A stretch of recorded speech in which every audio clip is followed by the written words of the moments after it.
VTC Healthcare åbner den 2. september. Fitnesskæden Fit og Sund flytter ind med et nyt topmoderne træningscenter.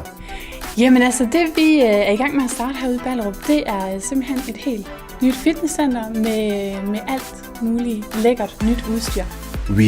We look around the Copenhagen area where we could establish this center, and we think Ballerup was the perfect place.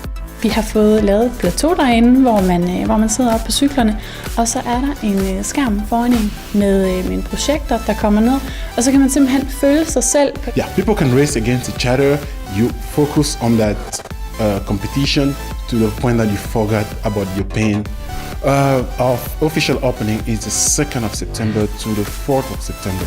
So this weekend will be crazy busy here. We would like to see all of them coming here have fun.